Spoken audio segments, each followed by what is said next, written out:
And let's go to the phones to Lehigh Acres, Florida, and we welcome Jorge to America Talks Live. Hiya, Jorge. Hey, good afternoon. How you guys doing there? Doing great, thanks. Listen, I have two questions for you. Go right ahead.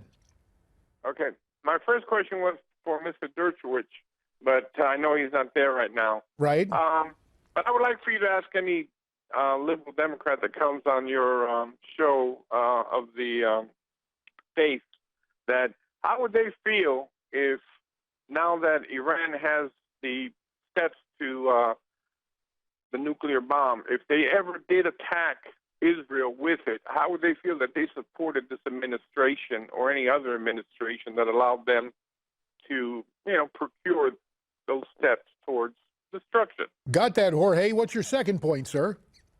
My second point is nobody's brought up this point that on CNN about 2 weeks ago, Spike Lee said that Mr. Obama showed him the football.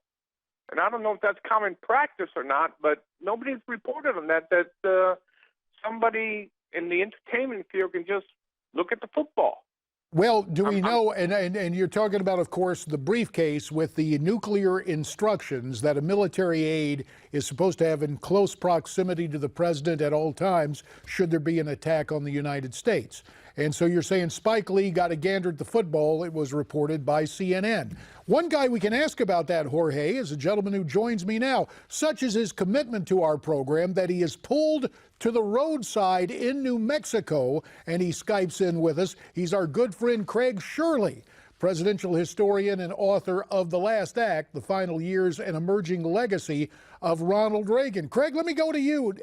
Have you ever heard of a president saying, yep, here it is, the football, let me open the briefcase, or here's the guy carrying it? Or is it just kind of an open secret in any presidential retinue that there's the military aide and he's got the briefcase with the codes and everything necessary to defend America?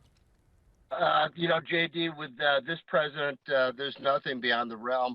I remember one of his first meetings when he became president was with George Clooney. He seems very infatuated with the Hollywood left-wing celebrity crowd, so it kind of makes sense that he would show Spike Lee the football and then maybe even the codes to the football, maybe even let him hold it or take it with him for the weekend for all we know.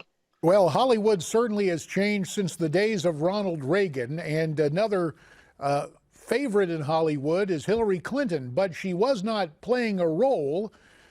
She was legitimately in distress at the 9/11 memorial event in New York. You take a look at that, and it appears to a layman like me something neurological. Her unsteady gait, almost, dare I say it, palsied approach, and then she's loaded in that van.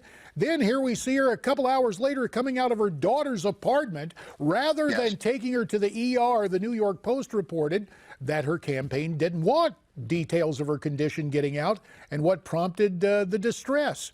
She says she'll be back on the trail tomorrow. What is your take on all of this? JD, this is unprecedented in modern American politics. Presidential medical history has been routinely covered up until the modern age. Thomas Jefferson used to suffer from depression and go off by himself to have a good cry. Abraham Lincoln famously was melancholy. Grover Cleveland had a secret operation in which he had cancer of the jaw and was replaced with a rubber device. Woodrow Wilson's stroke was covered up. FDR's confinement to a wheelchair was not really so much covered up. It was impolite to talk about. But in modern times, and of course, we know that John Kennedy routinely covered up all of his medical problems, as did Lyndon Johnson. The first president in the modern era who actually revealed in real time his medical problems was Dwight Eisenhower. So he actually began the process to which we're used to today, although both the Clintons have both engaged in cover-up of their own health history. So it remains to be seen where this is going to go. But I got to believe that this is not particularly good for Hillary Clinton. Let's go to the phones right now at 1-877-NEWSMAX, 1-877-639-7629 to Oceanside, New York, where Ian is standing by. Ian, welcome to our program. Thank you. I think it's bigger than that. I think They're not going to release anything, and if they do, it won't be proper. Something's really wrong with her. That looked like Weekend at Bernie's, them getting her in there, the movie. And I'm telling you, like, their agenda, the Supreme Court, there's issues. They don't care who's in there just to push their agenda. So, like, they're not going to release anything that's true. Something's really wrong with her. We all do. No one wishes ill upon no one, and she's not healthy. Something is seriously wrong. And through the grapevine, I heard, like, that her husband was pissed because he said, don't go, and she went and fainted. And instead of being concerned about your wife and being like, Donnie, you're pulling out, you're going to the hospital, he's like more upset that like he's not getting his second presidency coming up here. Well, and this brings up a point. Ian, of course, Weekend with Bernie, Bernie was no longer respirating, but we do know that Hillary was in some severe distress, but it is a part of history, Craig Shirley, that quite frankly, Bill Clinton never released his medical records at all, did he? Never. Yeah, so we can't expect much more for his wife, and yet there is a rising sentiment. But Ian, you heard him, he is skeptical about anything of value or accuracy being released. And is this really the more fundamental political malady? The fact that the Clintons have worn out their welcome, have been so consistently deceptive that the American people are finally catching on? I think some time ago, JD, during Bill Clinton's presidency, the American people became fed up with the Clintons, and I don't think anything has changed whatsoever. In fact, I think they've become even more so. You look at Hillary's unfavorable rating; they're sky high, they're skyscraper high. And the problem with Donald Trump is that he hasn't presented himself as an acceptable alternative to Hillary Clinton. When he does, he might begin to break out. But right now, is that it's a process of elimination, and she's ahead, but only because they haven't been given a clear choice yet. Well, Mr. Trump, the last 3 weeks, his campaign has gotten a lot better. And in the 45 seconds left, last night, that proposal on child care with his daughter. You know, there are questions, though, however, from a conservative mindset. Do you use the earned income tax credit and unemployment insurance for 6 weeks of paid parental leave? Is that going to be effective and help him, even though it may not be doctrinaire conservatism?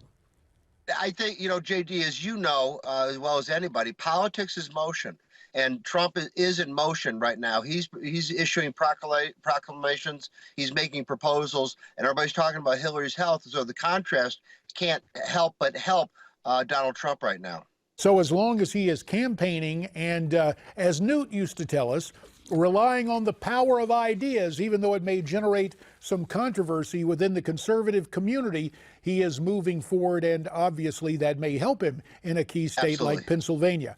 Craig Shirley, applying the lessons of history to the here and now. Craig, of course, with that great book, Last Act, The Final Years and Emerging Legacy of Ronald Reagan. Craig on the road, but pulled to the roadside there in New Mexico to talk to us. We will talk more with you as America Talks Live continues. Your phone calls at 1-877-NEWSMAX.